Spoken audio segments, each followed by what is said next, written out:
Thank you for listening to this Podcast One production, available on Apple Podcasts and Podcast One.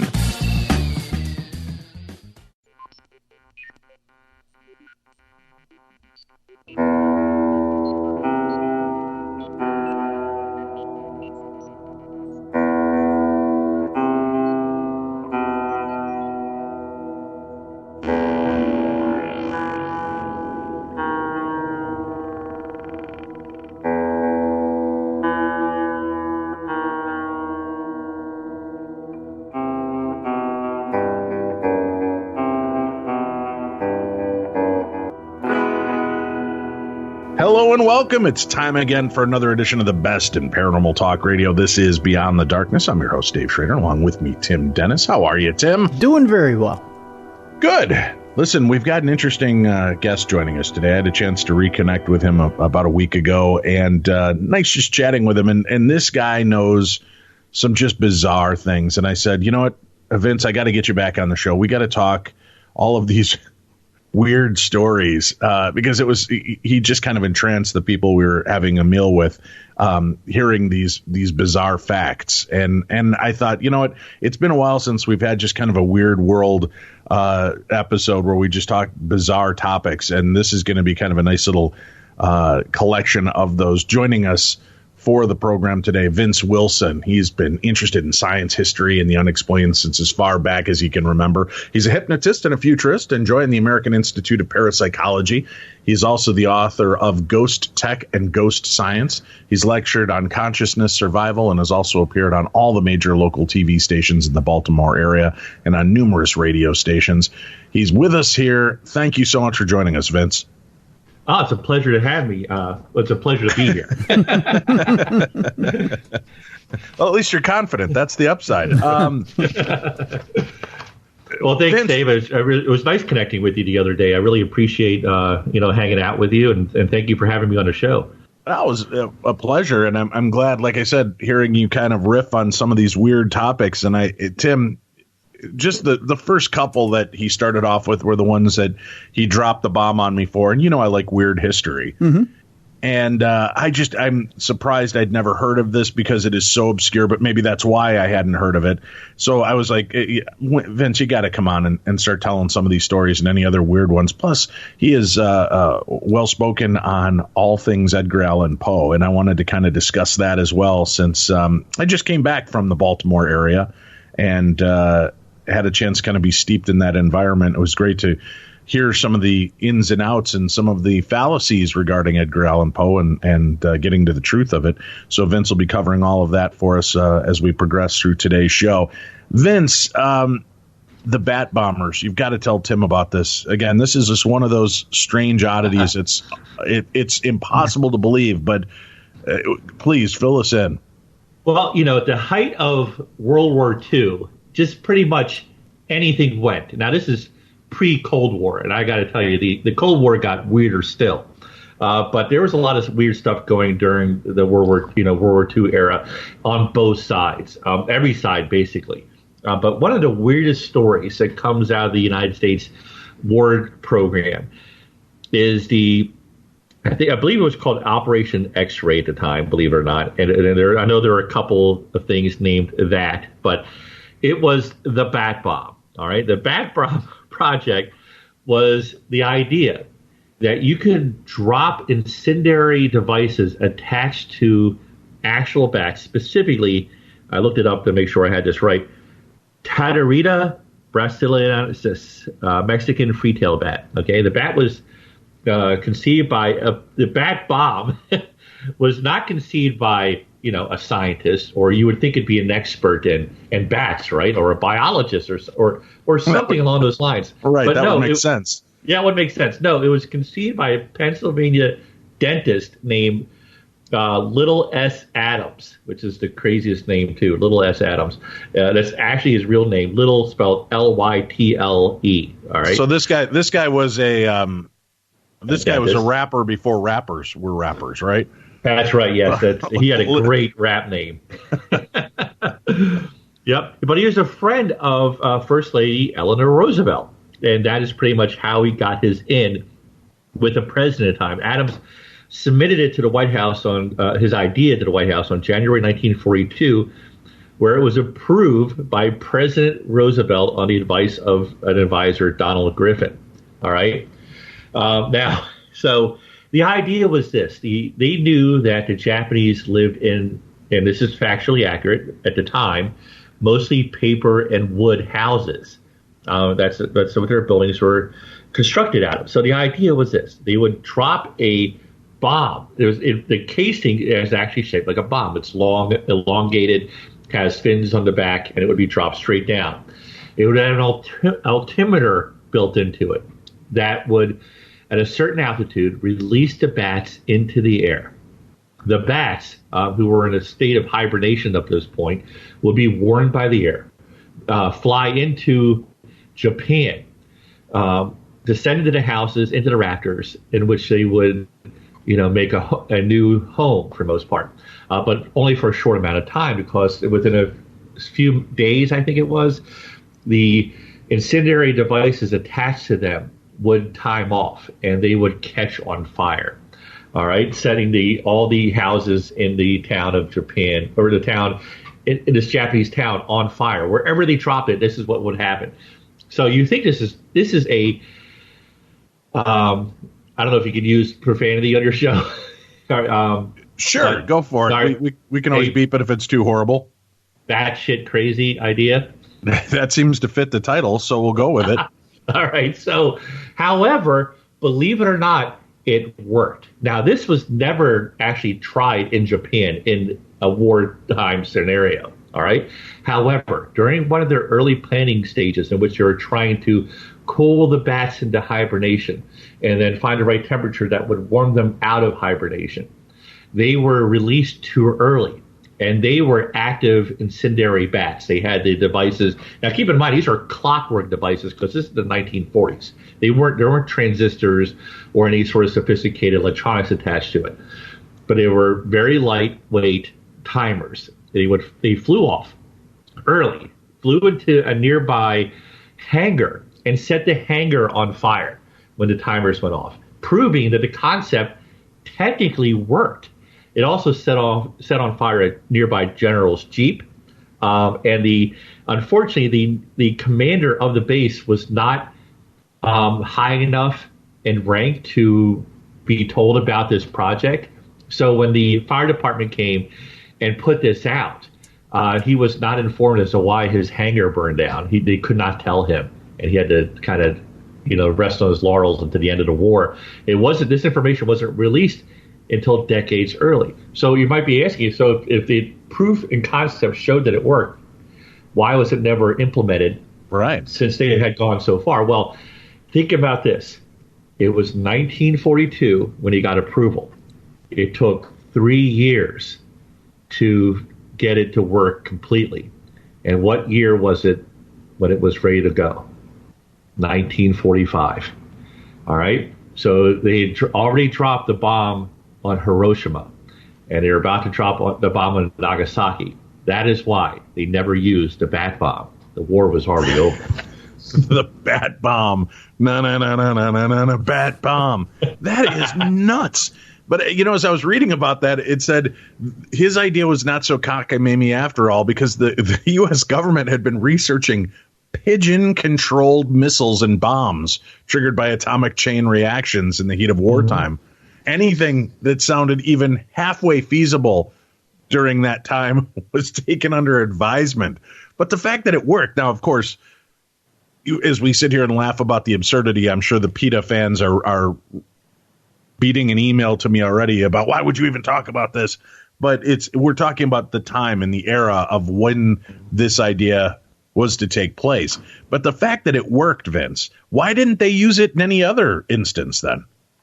I think once they had the nuclear deterrent at the time, it just wasn't feasible. Once you could drop a nuclear weapon on Hiroshima, there's really no need for bomb flames or bat bombs. Yeah, I guess so. You're right. Yeah, and it really wouldn't have been applicable in other war scenarios. Think about Korea, Vietnam, things like that.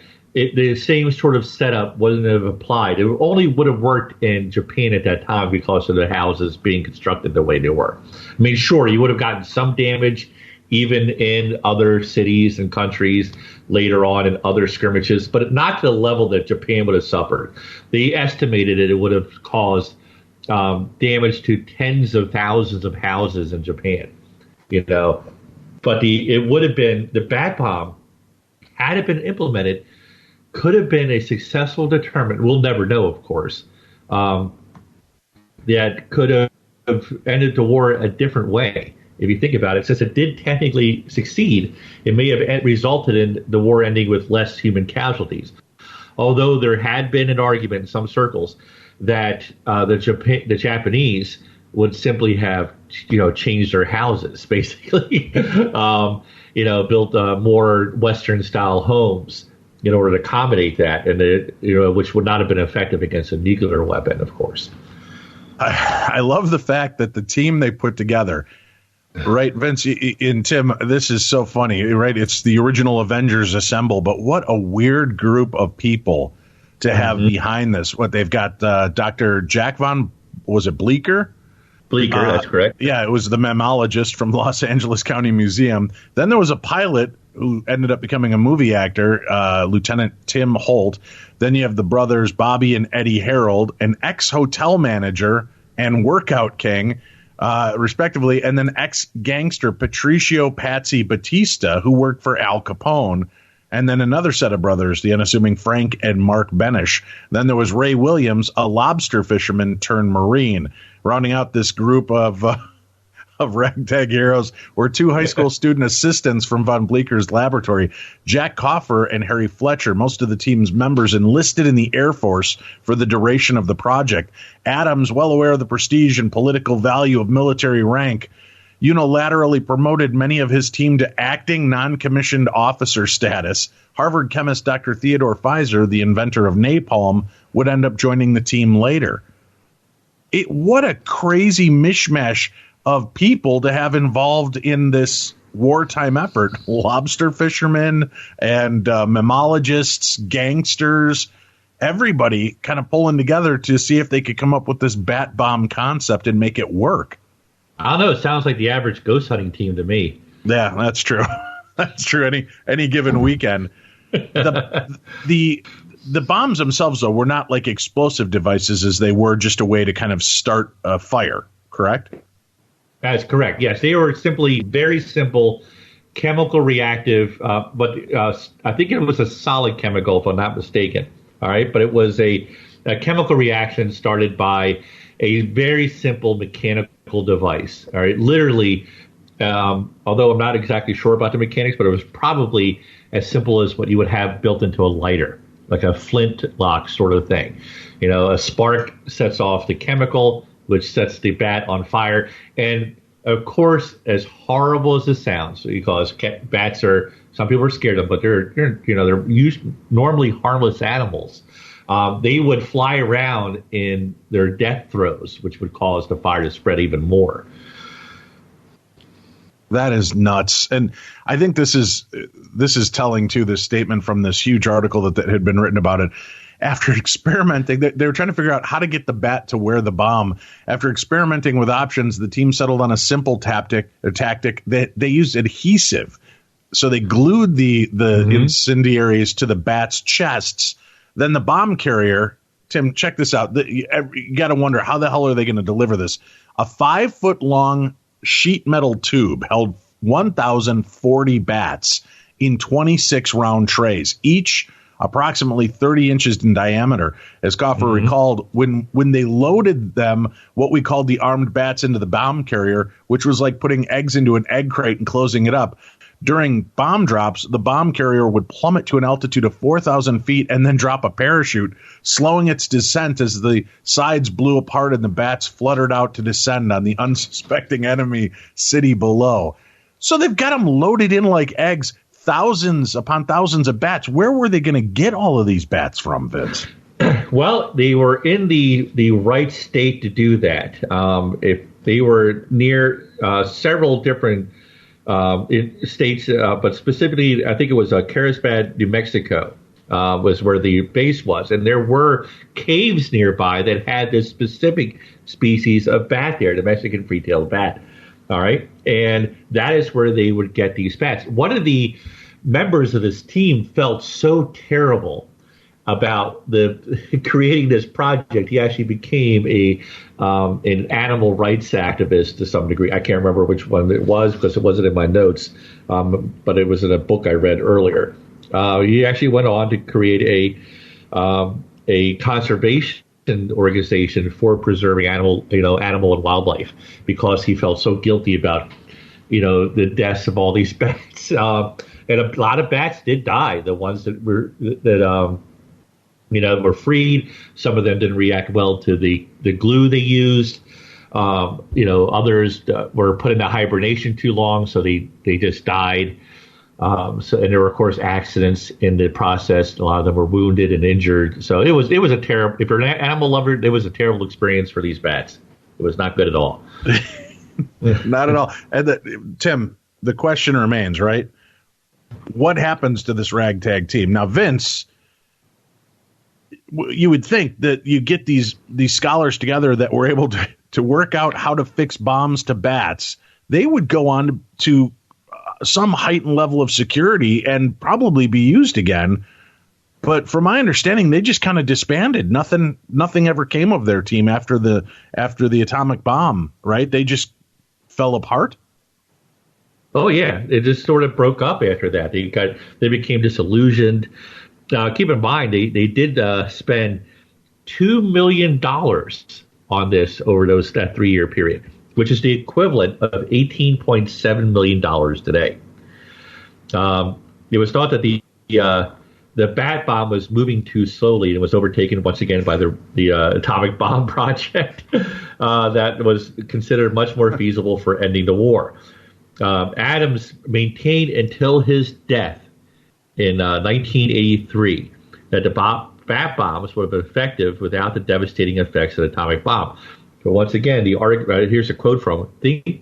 Think of thousands of fires breaking out simultaneously over a circle of 40 miles in diameter over every bomb drop. Japan could have been devastated, yet with small loss of life, because his idea was that the fires would have been started, destroying a lot of operations in Japan, but people could have gotten out of their houses in time, and of course there wouldn't have been the lingering effects of radiation from the fallout of the atomic bombs.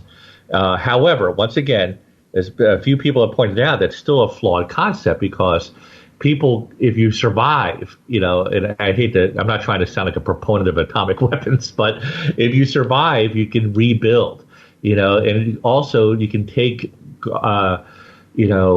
guards against building new buildings that are not as fire prone as paper and wood. They just would have changed their construction practices, regrouped, and continued the war. Unfortunately, the atomic bombs, there's not much you can do about that. You can build any kind of building you want to, and they're not going to survive a blast. So it works in a deterrent, but probably not as a war-ending solution. But it's still an amazing bit of history. This is a little bit of weird history to think that a bat bomb was actually developed, and not by Bruce Wayne. Yeah, but Wayne Industries. That's right. But yep. Tim, have you ever heard of the bat bomb before? No, I haven't, to be honest with you. No.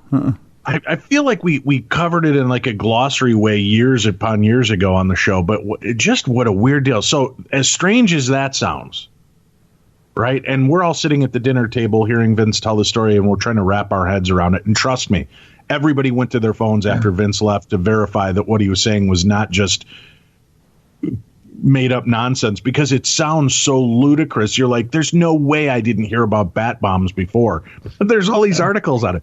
So then, as we're still reeling in our seats in just complete astonishment from the story, Vince begins the tale of the Radio Cat. Can you tell us about this one now, Vince? Well, first of all, Dave, the official file name for this is Acoustic Kitty. Oh, yeah, I'm sorry. Acoustic. I don't want to get the name wrong. Radio Cat doesn't come off as cool as Acoustic Kitty, which sounds like another a band name from the 1990s kind of pop techno bands. I agree. That would be an awesome DJ name, too. So Acoustic big cat, paper mache cat head, sort of thing. Yes. But the Acoustic Kitty was a CIA project. Now, here's the deal. All right. There had been research earlier that was sponsored by the government. Keep in mind, a lot of things that we develop today, although altruistic appearing, had a lot of government military applications. The internet, a space program, all these came out of the need for the military to communicate, to spy, and so on and so forth. All right. And a medical program actually kind of did a reverse on this. There was research into looking into the inner ear for the purpose of curing the deaf. All right. They had studied animals. They had studied human beings. Of course, it's considered at the time specifically more ethical to research and probe animals. Of course, they can look at cadavers on human beings. And they were looking into the ear canal because it's an amazing mechanism for, hearing, of course. It is an amazing audio device found in nature. The intricacies of the eardrum, and everything that goes into making it function is incredible, okay? So obviously the military looked into this research and said, I wonder if we can attach a listening device directly into the ear canal. Now, they weren't going to do this with human beings, although I'm sure they thought of it. So they thought, what if we put it in an animal? And they went over different animals they could do this with. They thought of squirrels, which could climb up a tree and go into, up to the window and listen in. All right, and unfortunately it was too small and completely uncontrollable. For example, and also it looks suspicious. Like, why is there a squirrel on our embassy lot? Back lot or whatnot. They thought about dogs, but even dogs have a sort of a suspiciousness to them, I suppose, when it comes to going into an embassy, because that's what they were trying to do. They're trying to get the animals to spy on the ambassadors at the Russian embassies in Washington, D.C., and New York and things like that, and other countries. So the different animals were considered, even birds at one point, which would be something that would continue to do for decades. The idea of wiring up a bird or creating even an artificial bird. So what they decided on, and I'm sure the listeners and yourself are already thinking, it just doesn't make any sense because we all know how cats behave, but they didn't think that the final decision was a cat, the Acoustic Kitty Project. It was a CIA project launched by the Central Intelligence Agency Directorate of Science and Technology in the 1960s. Now here's of course, they did have transistors by this point, so it was not a clockwork mechanism or a lot of vacuum tubes, because you can imagine like this steampunk cat with brass vacuum tubes coming out of the back of it. So what he did, he used the smallest technology he could find. They anesthetized the cat. All right, they put it under. It felt no pain, as far as we know. They cut open the entire back of the cat, wired devices directly into its ear canal, placed the majority of the electronics into that fatty fold in the back that you would lift a kitten up with. Remember, you know what I'm talking about, right? Right. And they ran the rest of it, the antenna part, all the way down the length of the spine into the tail. So the tail, of course, was the antenna for this radio transmitting device. Okay. I imagine, of course, it was only a one-way transmission. Otherwise, there was no talking cat. Right. But it worked. It actually worked. When they sewed the cat back up and there was a brief recovery time, the cat seemed fine. It didn't even realize that all of this was underneath its skin. All right. Which is amazing for, using the technology for that time. Today, a microchip could do the same thing. All right. However, it was still a cat. So Now, how much do you think this costs? What is you might have looked it up already, but No, how much do you think this could? I'll say, oh God, I don't know. I'll say $1.5 million. Tim, how much do you think something like this cost? Oh God, no idea. I'll go a little bit higher. I'll go $2 million. How about $20 million? Oh, what? That's right. In an hour-long procedure, a veterinary surgeon implanted a microphone to the cat's ear canal, small radio transmitter in the base of the skull, and a thin wire into its fur. And I'm quoting it directly from a quote from one of the researchers. This will allow the cat to innocuously record and transmit sound from its surroundings. Due to problems with distraction, the cat's sense of hunger had to be addressed in another operation. They actually wired it to not be as hungry, to keep it from being distracted somehow. Oh, damn. I'm not sure. Can Tim and I get one of those? Yeah, right. And I think it's a little easier in cats, though. They have a little slightly simpler brains than we do. Well, speak for yourself. I'm not sure I'm that high above the cat's brain capacity. Well, the first acoustic kitty mission was to eavesdrop on two men in a park outside the Soviet compound on Wisconsin Avenue in Washington, D.C. The cat was released nearby. All right. Essentially, they said, "Cat, there's two guys across the street. Listen to them." I'm not sure how this worked or what. There's no written documents that I could find looking up into this about exactly what the procedure was for getting the cat. Maybe it threw some kibble over. I don't know. Because how do you get the cat to, aim a cat?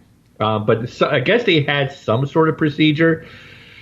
So they had these two, men who were part of the Russian embassy having a discussion outside the front of the embassy. They were hiding across the street in a nearby park.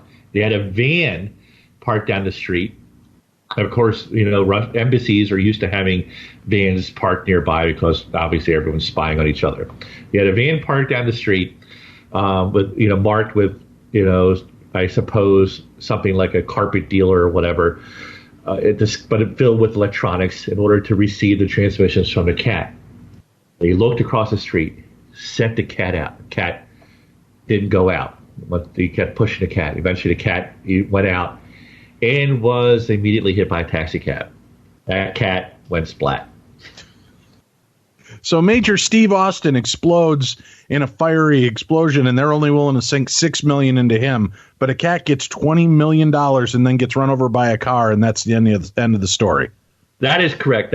However, that is the official record, and that is what most people agree on. The cat was immediately destroyed by an oncoming taxi cab. However, this was disputed in 2013 by Robert Wallace, a former director of the CIA's Office of Technical Service, who said that the project was abandoned due to difficulty of training a cat to behave as required. He says, and I quote, "The equipment was taken out of the cat. The cat was re-sewn for a second time and lived a long and happy life afterwards. Subsequent tests also failed. Shortly thereafter, the project was considered a failure and declared to be a total loss." However, some other accounts apparently reported more success in the story. The project was officially canceled in 1967. So this project started as early as 1961. It wasn't until 1967 they said, we give it our best. So 6 years later, that's how long it took them to spend that $20 million to figure out that you can't train a cat. Something that pretty much anyone who's ever owned a cat, including myself, could have told you. They do what they want to do. You are the pet as far as they're concerned. God, the insanity of this all. But essentially, I mean, the concept worked for them, right? They were able to use this cat as a radio transmitter? Yes. Now, I don't have notes on it, and I only know a little about this. I want to mention this very quickly so your listeners can look it up. All right? There was a Harvard scientist who went back to his home country of Spain and did some research into, curing people with electronic implants. Okay? Now, his application was altruistic for the most part. It was to help people with motor control problems, and other things, maybe more advanced things. I'll have to look it up for you. But he eventually was able to remote control a bull. That's a bull. Bull. He had the bull charge at him. He was completely, unprotected. The bull charged. He pressed a button in his pocket, and the bull stopped dead in his tracks immediately. So this is something actually that happened. And of course, the military looked into this as well, saying, well, now we can control animals. But no one knows how far that went. Now, this is a true story. You can look it up. That guy actually remote controlled a bull at some point. Unbelievable. That is just totally insane. But I will let you both know, and Tim, I know you'll be excited to hear this. Acoustic Kitty Project is a band. Rust rock, country rock, Americana, outlaw folk, whatever you want to label them, Tim. Acoustic Kitty Project delivers a gutsy, passionate performance every time. Original songs about all the fun stuff, Tim. Heartbreak and redemption, love and loss. That makes up most of their set, with unique cover songs sprinkled in. So for those of you out there looking to kind of become part of your own history, go see the Acoustic Kitty Project now playing in a town near you. So I like that the Acoustic Kitty CIA project has become now a rabble-rousing band in the United States. But it's good to know that it hasn't been forgotten. And you guys, go look this stuff up. It's great. Educate yourself. And this is the stuff, these kind of stories, teach your kids. Show them. This is a way to talk to them about what happened in World War I, World War II, Civil War. When you can tie it to weird stories of what we've done, it will emblazon on their brain and memory. It'll encourage them to look up other strange stories and parts of history. So I can't recommend it enough. Give it a shot. Check it out for yourself. Something else I can't recommend enough.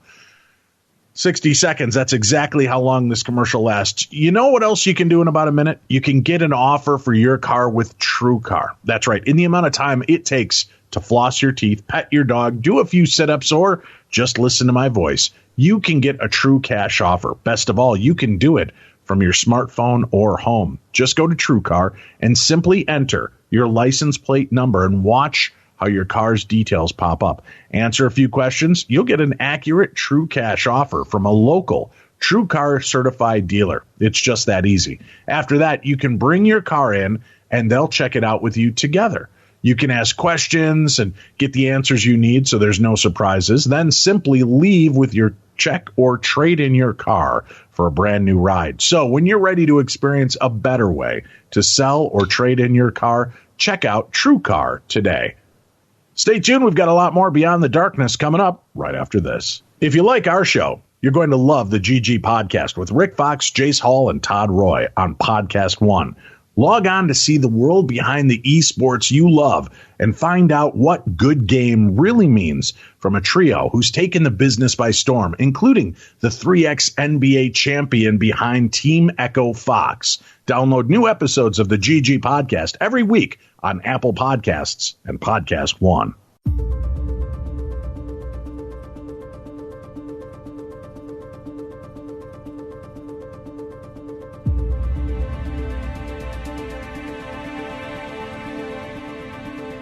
Beyond the Darkness.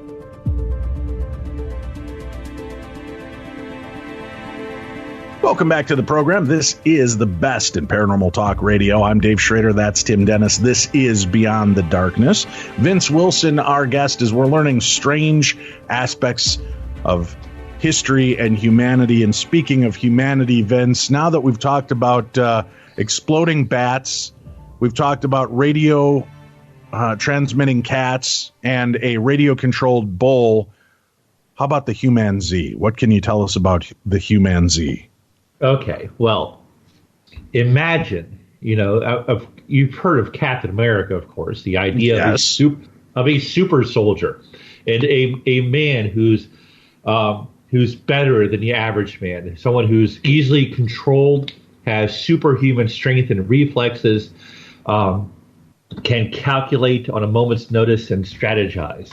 and completely 100% obeys its commanders. This is a thing that governments around the world have been trying to do for decades. This is not a conspiracy theory.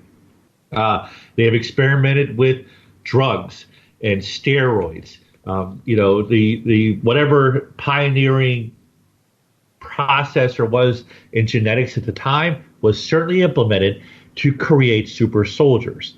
There was all MK Ultra, for example, and even before that, there were cases in which governments had sponsored programs to create a hybrid human being, an individual with the strength of 5 to 10 men. All right. So how do you go about doing that? How do you create someone with super strength, with the intelligence of a human being, but the strength of an animal? Well, obviously the correct answer is simply artificially inseminate a chimp or a human being with each other's DNA. Sure, that makes all the sense in the world. Ugh. All right. Okay, so this has been attempted by multiple governments. All right, this is not something that one person tried. And this has been going on as early as the 1920s in the Soviet Union. All right. It was Ilya Ivanovich Ivanov. All right. Was the first person to attempt to create a human chimp hybrid with artificial insemination.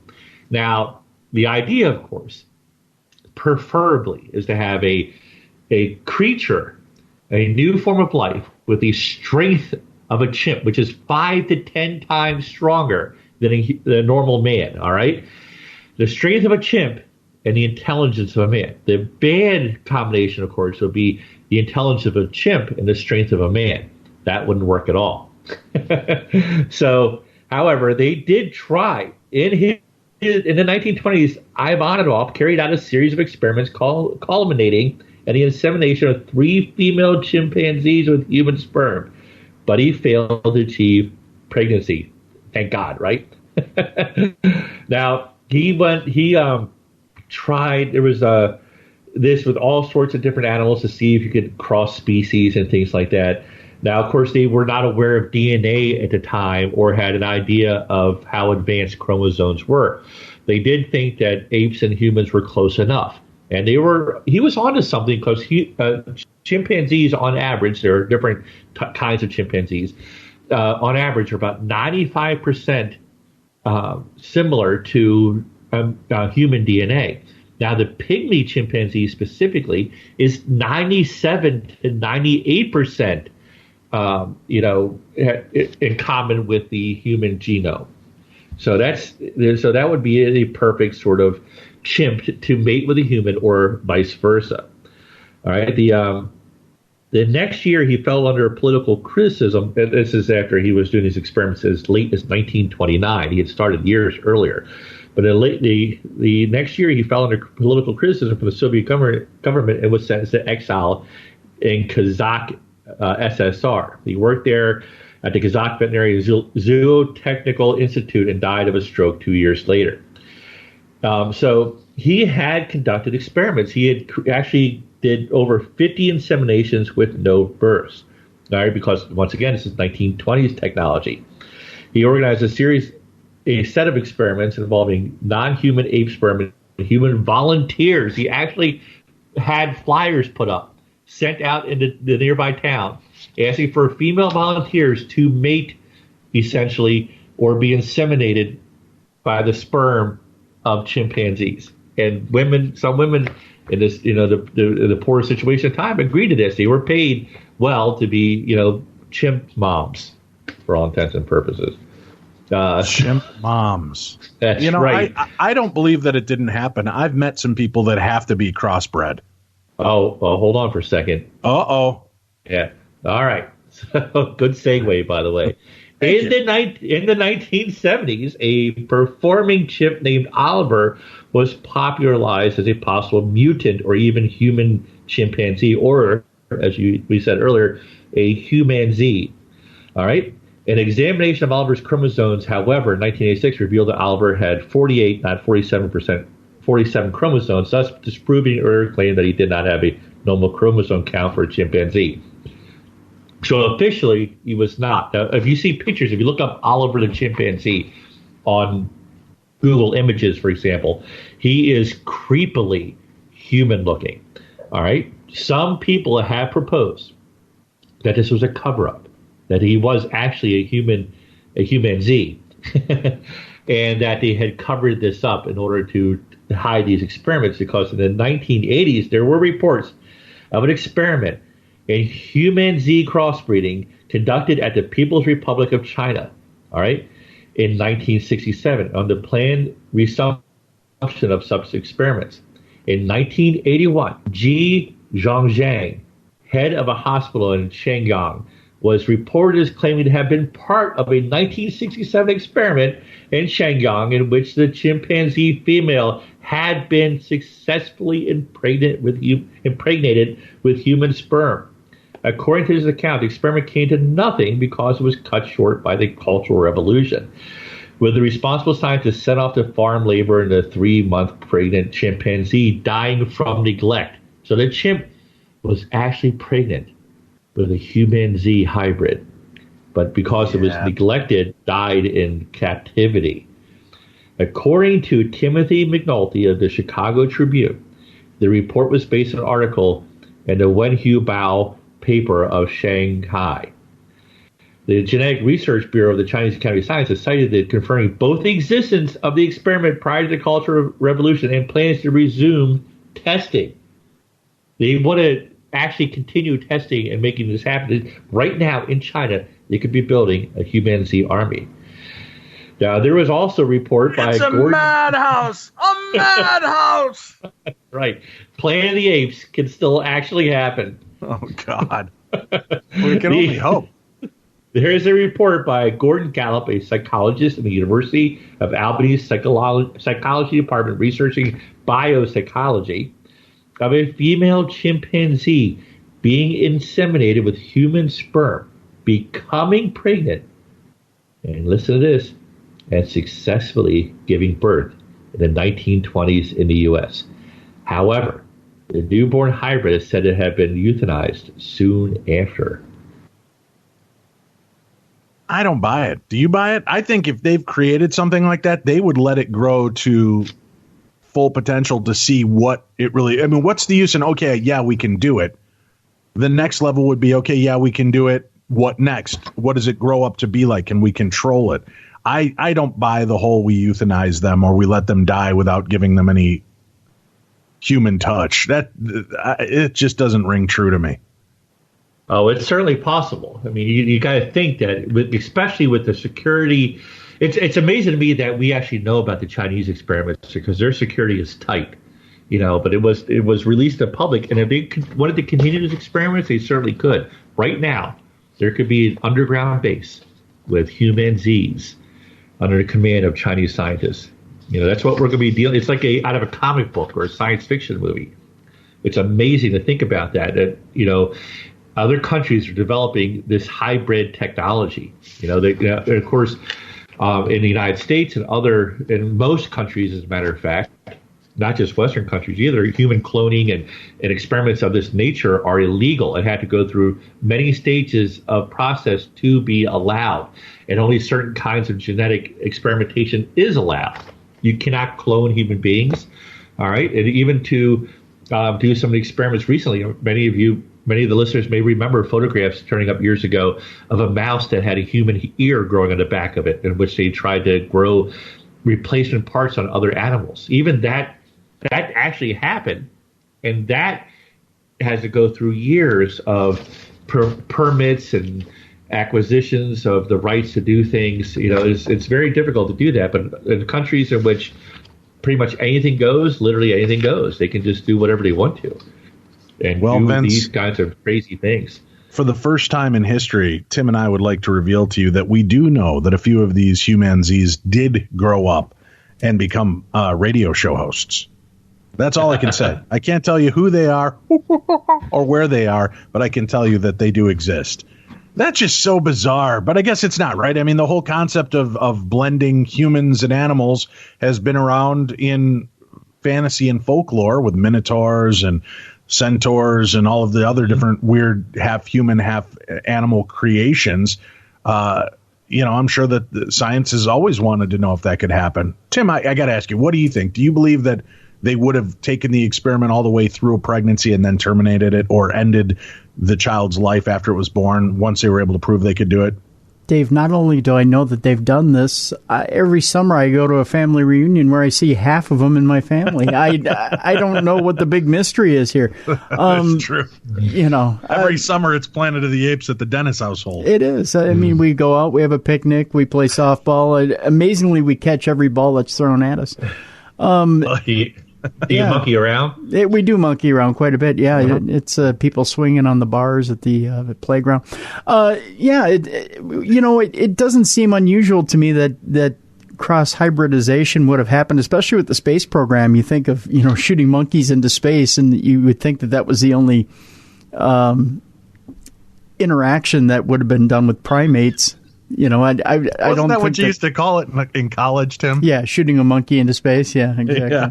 But I don't think that was the only interaction ever done with primates. I think that there would have been something done with a Humanzee. Absolutely.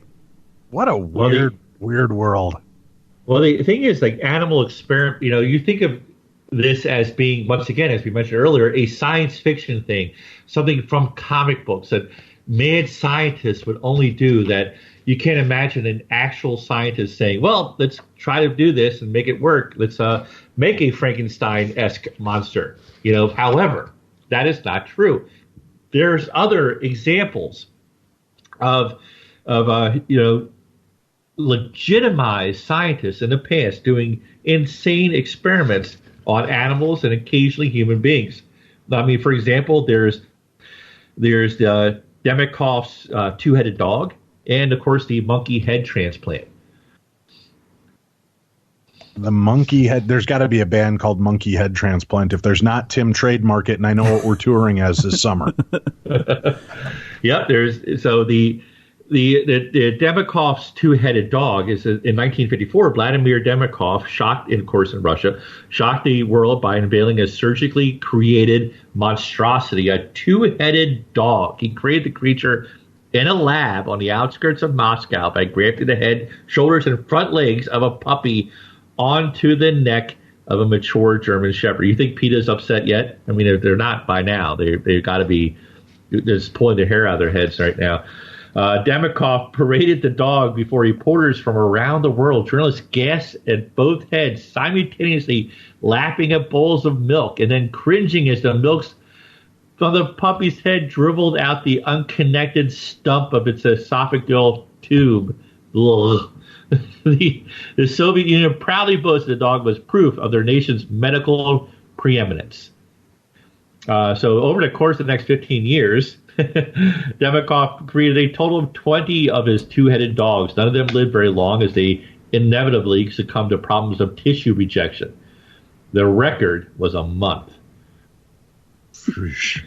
Unbelievable. I got to and you even pointed it out, Vince. You can't physically keep those dogs alive long enough, especially with, as you pointed. I'm thinking too with the two-headed dog. You even pointed out that the milk was dripping out of the esophageal tissue as the dog's trying to lap it up. That microsurgery at that point wasn't possible to attach tissue. So I got to ask you this question. Is there anything on record saying that they've even attempted that these days now that microsurgery is possible? In other countries, they might have. There is nothing in the United States, obviously, because it would be, most people at some point in the laboratory, someone would say, there's no way this would be accepted. You're never going to get approval for this. I'm sure people have thought of doing it recently. But as far as grafting heads on, extra heads on the things, not really. Now, however, there has been research into at least the theoretical aspect of it. all right, for doing it with human beings. Now, in the 1970s, there was the monkey head transplant, all right, in which they technically did have a situation briefly of a two-headed monkey. But the purpose was not to create a two-headed monkey. It was to get rid of the original head and put a new head on it, all right? So this was inspired by Damakov's two-headed dog transplants. And a number of surgical arms races between the superpowers began in this time period in history. Eager to prove that its surgeons were actually the best in the world, the American government began funding the work of Robert White, who then embarked on a series of experimental surgeries performed at his Brain Research Center in Cleveland, Ohio. Cleveland, Ohio, of course, well known for its pioneering brain surgery. I'm just kidding. I made that part up. But anyway, I don't think they're known for brain surgery there. No, not in Cleveland, Ohio. Probably not. Yep. So, but he successfully transplanted a monkey head on March 14th, 1970. It took White and his assistants hours to perform the carefully choreographed operation, separating a monkey head from its body and reattaching it to the new body. When the monkey head woke and found that his body had been switched for a new one, it angrily tracked White with its eyes and snapped at him with its teeth. Of course, the monkey survived a day and a half before succumbing to complications from the surgery. As bad as it was for the monkey, it could have been worse. White noted that from a surgical point of view, it would have been easier to put the monkey's head on backwards. Oh boy! What? Yeah. So just for simplicity, we made it more complicated by trying to surgically attach it correctly. White thought he should have been treated like a hero, but instead the public was appalled by what he had done. Nevertheless, White soldiered on, campaigning to raise support for human head transplant. He toured with a fellow by the name of Craig Bedovitz, a near quadriplegic, only a few years ago. If you remember in the news a couple of years ago, it was big that this guy wanted a head transplant. Right. All right. This is the same guy. But to date, a human head transplant has yet to have been performed. All right. Obviously, the problems with head transplants is the rejection. The DNA has to match up close enough. You would have to take, and of course, is it really a head transplant or is it a body transplant? You got to think about that. Right. If you're everything that is you is in the head, then really you're transplanting the body. So it's interesting to think about. Well, they just there was an article came out just like in the last week that these people that have had face transplants, full face transplants from donors, are now they're reporting that they're starting to get feeling in their faces, and they're starting to actually. So not only did the face transplants work, but they are now starting to get more of the sensations back that they had lost before. So it's pretty remarkable what's going on. But then on that side, you've got that kind of major scientific breakthrough. I still think it's funny that people signed up for the cryotherapy, or not cryotherapy. What's the term I'm looking for when they cut off your head, freeze your head, and hope to bring you back someday? Yeah, cryogenics. When their experiment showed that they did it to a dog and then brought him back and he was blind, deaf, and crippled, but that was like their selling point. But look, we could bring him back. I don't know that that's enough to make me sink every penny I own into that as my possible future. Oh, yeah. Well, I think the idea, of course, is that, at some point in the future, all these problems will be fixed. That they will be able to repair the damage they had done. The problem is with these sorts of advanced science theories is that it's always thinking it through, which a lot of people don't do. You would have major brain damage from cryogenics because as the crystals expand, ice crystals expand. If you ever tried to freeze a glass of ice before, you would know that. The expanding ice crystals would cause catastrophic damage to your brain, for example, in a cryogenics freezing process, no matter what thing they did. Now, there has been thoughts of like you would pump the brain full of antifreeze, for example, to prevent that. And that would work to some degree, but then you would have chemical damage, would also cause irreparable damage to the brain. All right. And then at what point do you stop becoming you? All right. And there is the story of the ship of Theseus. Have you ever heard of this story before? No. All right. So in this story, all right, the Greeks would celebrate this victory by having in the city of Theseus, by having a ship go out. I hope I'm saying it right, but the ship would go out and come back every year. This went on for decades. Okay. Every once in a while, part of the ship would need to be replaced because it was being used over and over and over again, long past its normal lifespan. And at some point, you could hypothesize that there was nothing left of the original ship. Okay. Now, at what point does the ship stop becoming the original ship? And this is particularly relevant if you rebuilt the ship from the parts that you stored off to the side, and then you had two ships. Are both ships the same ship, or are they two different ships? You know, some of that might sound obvious, but it's really not. You know, because you don't think about that when you replace a part of your car. You don't think of it as a new car. Mm-hmm. You think of it as just your same car with a different piece in it. At what point does something become something else? You know, if you were to replace your brain with different pieces, at what point are you no longer you? You know, they say that every few years, I think it's 7 years or something along those lines, all the cells in your body have been replaced through natural biological processes with other new cells. So at what point do you ever become a different you? Is that a thing? Your tastes change, your ideas about things change, your philosophy change over years. Do you ever stop becoming the you that you were, or are you always the same you with just different ideas? You know, so these are challenging philosophical questions that have to be talked about when you talk about these advanced science fiction concepts like cryogenics. If they repair your brain, are you still you? Are you going to wake up thinking it was 2019, or are you going to have to relearn everything? You know, are you going to have the same personality? Did you die and it's a new you that was reborn, or is it you continuing your life? You know, does cryogenics technically kill you? I mean, that's why I would be terrified to step in a Star Trek transporter, because most people don't rationalize that. The transporter kills you and then brings you back to life. You don't think about that. You're not walking into a portal. It's deconstructing you. You die. And when you come back on the other side, you are a new you. So if you believe in the concept of the soul, you know, everyone in the Star Trek universe must be an atheist because they are dying every time they get in that thing. You know, the transporters murder you, basically, in the Star Trek universe. That's true. It does. It totally takes you apart and puts you back together again. Yeah.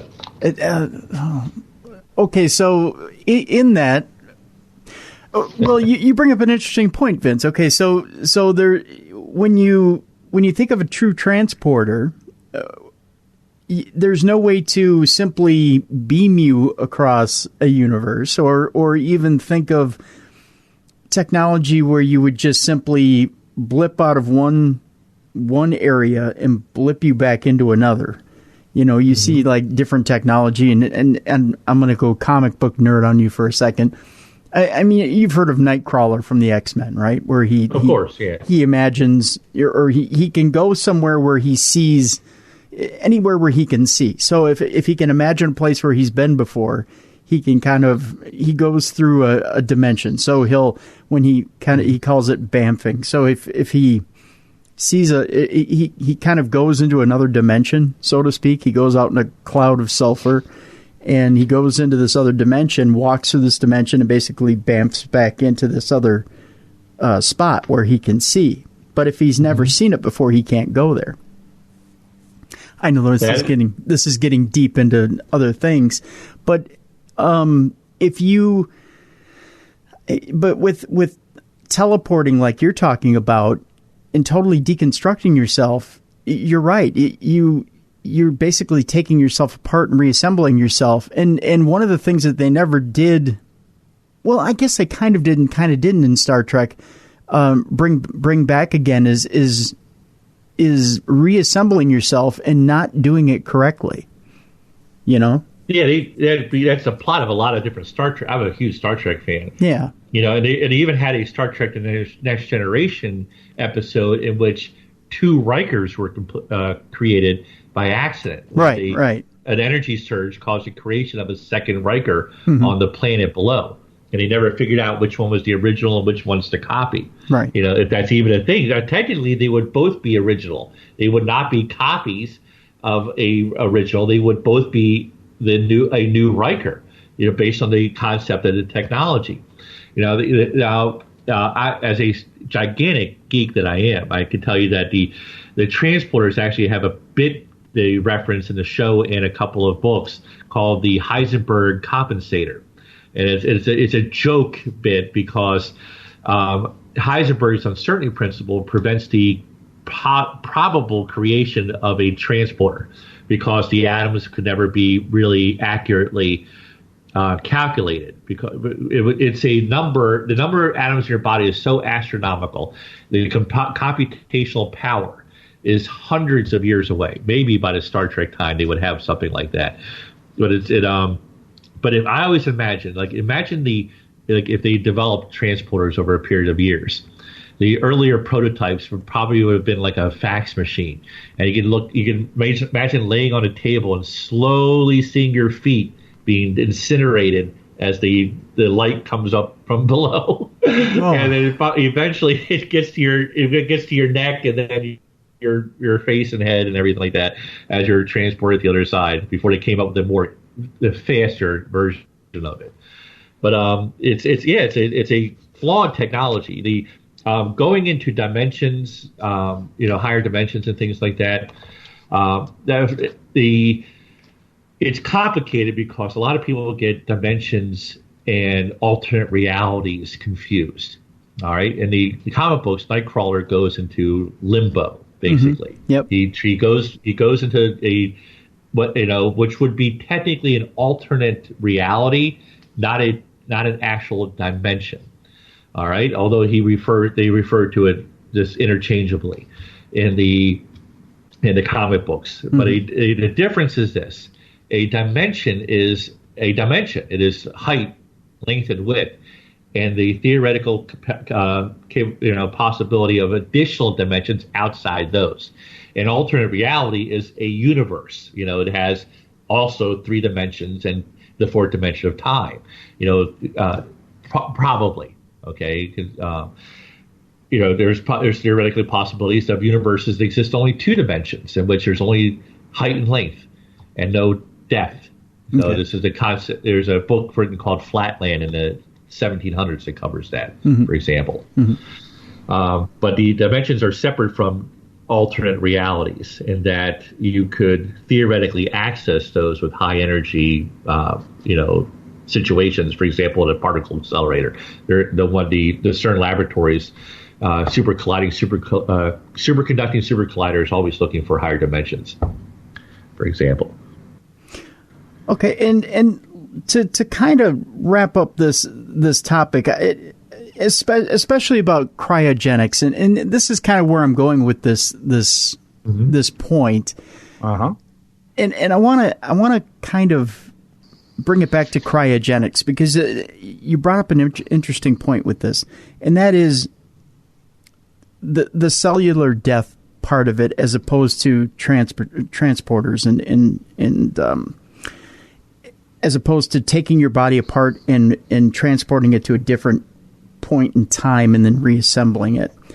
When you bring the body back from cryogenics, you said something to the effect of, would you be back in that point in time, and would your memory still be there? I got to believe when you're reassembled, or when you're brought back in time, I would think your memories and everything would be right back to the point you were at the point of death, wouldn't you? As opposed to, and the same with the transporter. Right, like when you go to sleep, right? You go to sleep, and whether it's one day or 6 months in a coma, when you wake up, kind of your last memories are the last things just before you went to sleep.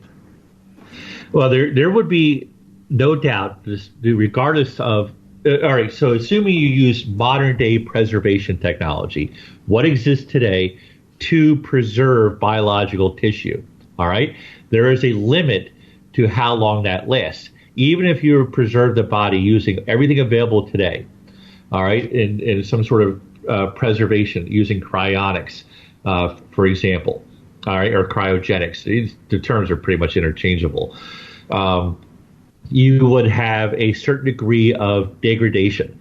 Your cells would, regardless of the technology, fade over time. If you take hundreds of years, aspects of what you once were would be permanently lost. There's no way to avoid that. Memory acquisition and accumulation is a biological and electromagnetic process. Your short-term memory, for example, is electromagnetic. Your long-term, to some degree. Your long-term memory is more biological. Neural pathways are created every time that you decide to, on a subconscious level, to permanently retain a memory. People think of memories like file cabinets, that your memory is created, you file it away. It's actually, or like blocks, like colored blocks stacked on top of each other. It's actually more like sand, like colored sand being shifted all the time. Your memories change, evolve over time. Human beings are awful witnesses to things. All right, for that reason. That's why ask any police officer had to take an account from 3 different people. All right, your memory is flawed, and your brain doesn't help you that much. Things change and they degrade. You're designed to forget. That's why you don't retain. That's why there's no such thing as a real photographic memory. You have to forget things because your brain has a memory capacity. Your subconscious decides what is relevant to you to forget and remember. So the bottom line is you will forget aspects of your life, possibly even aspects of what you are and who you are. It's the same thing. You're getting brain damage the longer you're frozen. All right. So you could come out of there a completely different person. I'm sure you've heard of stories of people getting hit in the head or getting brain trauma of some other type that results in them changing their personality. That is what you would go through cryogenically frozen for decades or even centuries or millennia even. There's no current technology that will preserve you completely and not result in some sort of damage that could change and drastically alter who and what you are. It's such a bizarre world and concept to where science is, where it's been, and where it could possibly go. From head transplants to face transplants to cryogenically freezing people to teleportation and beyond. I know we don't have a whole lot of time left together, Vince. Where do you want to go next in these weird historical stories? What have you got for us? Well, we did. I think we mentioned it earlier in the show. We obviously got sidetracked with, which of course, very fascinating topics. You guys really have your, act together when it comes to, your curiosity, to say the least. I'd like to take you on a journey into history with Edgar Allan Poe, if I could be back on the show again. I'm a Baltimore native. Last time we caught up was in Baltimore City. We had dinner together. And Baltimore is the current resting place of Edgar Allan Poe. As a matter of fact, I'm opening up I'm a big fan of magic, and I've actually dabbled in magic myself, illusions and that sort of thing is what I mean specifically. And I'm opening up a magic theater in Baltimore. So I've become quite the expert on Edgar Allan Poe, and I'd love to talk to you more about the mysteries surrounding his unusual death. And he had an unusual life and death, and I was surprised really to hear, even on Midnight in the Desert the other night when we were talking with one of my guests, and she was talking about authors, and she mentioned Poe. A lot of what she was reciting is the stuff that's considered to be fact, and I was really astounded to hear the things that you were able to kind of debunk for us in our conversation that night. So why don't we have you back here in the future? We'll go into a full Poe episode because we've got so much great information going on with the weird history that we're covering right now. We'll have you back on a full Poe discussion and kind of dissect the life and mind of this master and see, where truth lies and what facts have been manipulated through time and others. That was really a surprise to me when you revealed how some of his history was shared. Oh yeah, it's amazing. It's very controversial. It is it's just amazing that, most of what, just kind of get a little teaser, most of what you think about Edgar Allan Poe was created by his arch nemesis.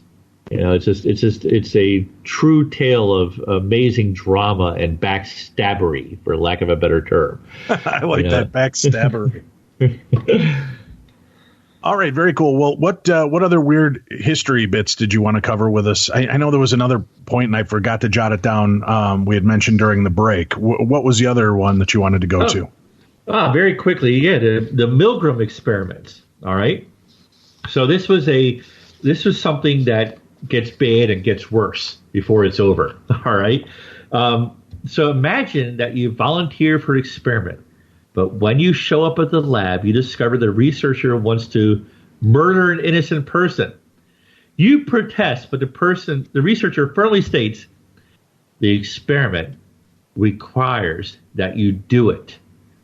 Now, Dave and Tim, would you kill the person? Jeez.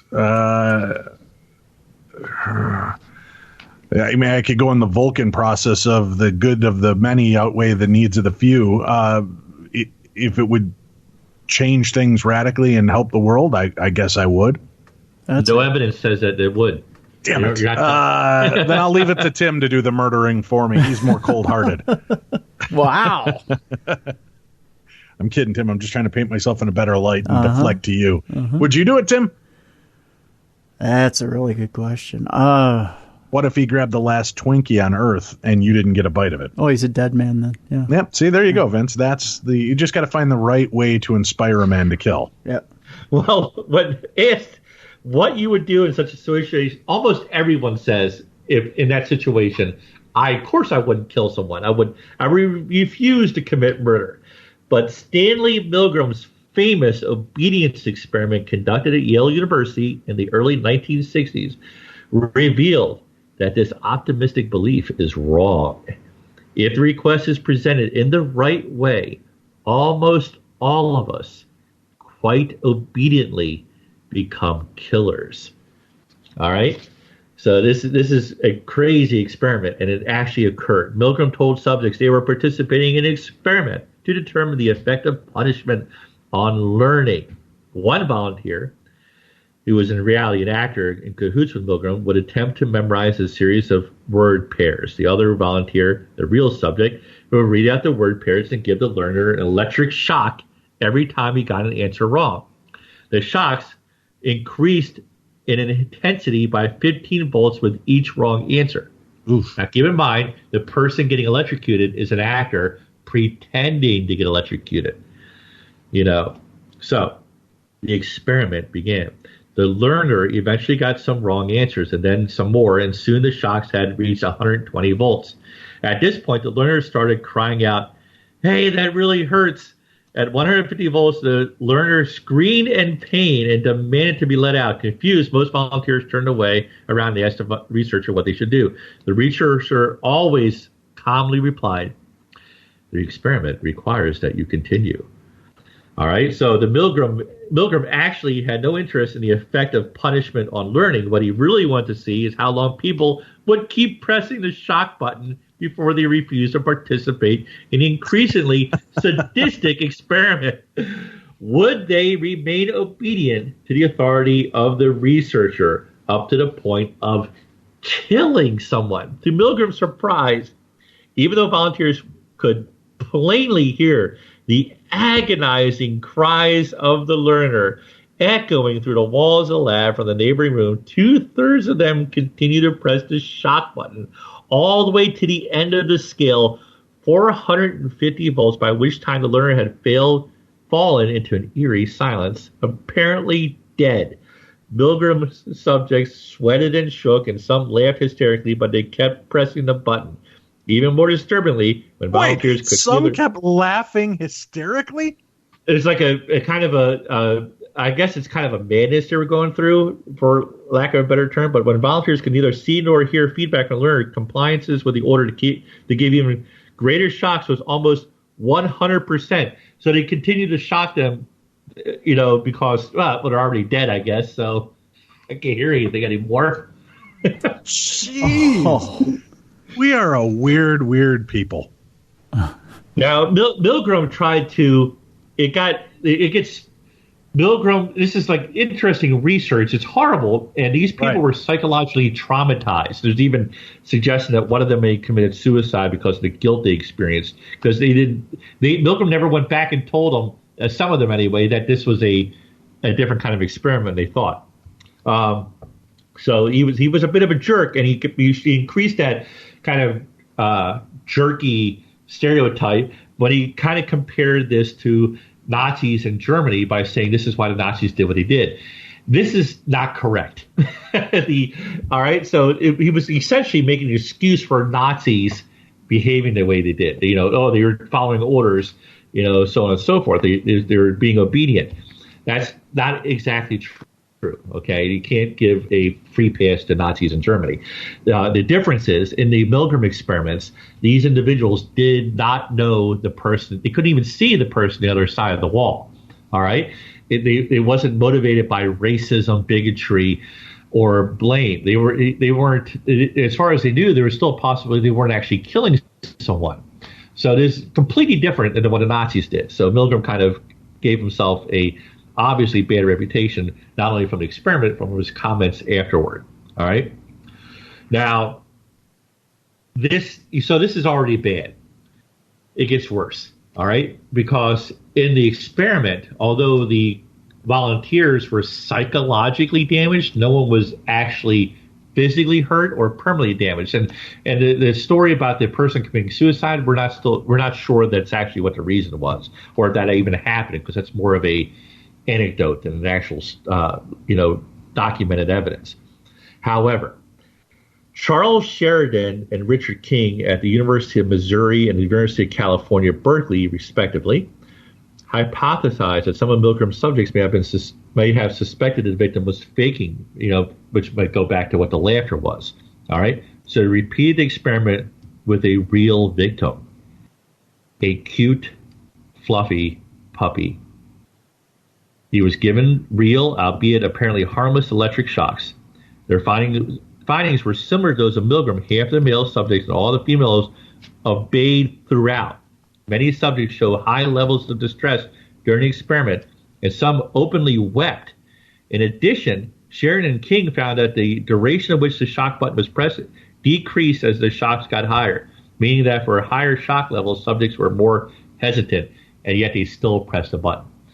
So the point was, under the right circumstances, many people will kill someone because they're following orders. Oh, man. It's what a horrific experiment, but I guess gave them the answers that they were seeking. Just shows you how far we can be pushed and what we're really capable of. And in most cases, it seems like the darkest aspects of us are very accessible, aren't they? Yes, it is. I mean, it's crazy to think, how easily people are manipulated. You don't need drugs or, hypnosis and things like that. First of all, those things usually don't work in the way the movies portray them as. You can't hypnotize someone while stirring a cup of tea, for example, like in the movie Get Out. All right. But you don't need those in elaborate situations with like the Manchurian Candidate. All you have to do is have the right situation, and you can have the right environment with the right sort of circumstances, so you can have the average person commit murder. Well, we'll just let you guys, kind of marinate on that. Fun stuff, Vince. Thanks so much. We'll have to have you back with more weird history. So start digging into your strange text and dig up some more stories to share with us in the future, and we'll get you back for a full Poe show if you're up for that. I absolutely am. Yes. Thank you for having me on. Great. Thank you very much for being here. And thank you all for tuning in. We'll be back again next weekend with more of the best in paranormal talk radio. And remember to check us out every Tuesday for True Crime Tuesday, the best in true crime talk radio.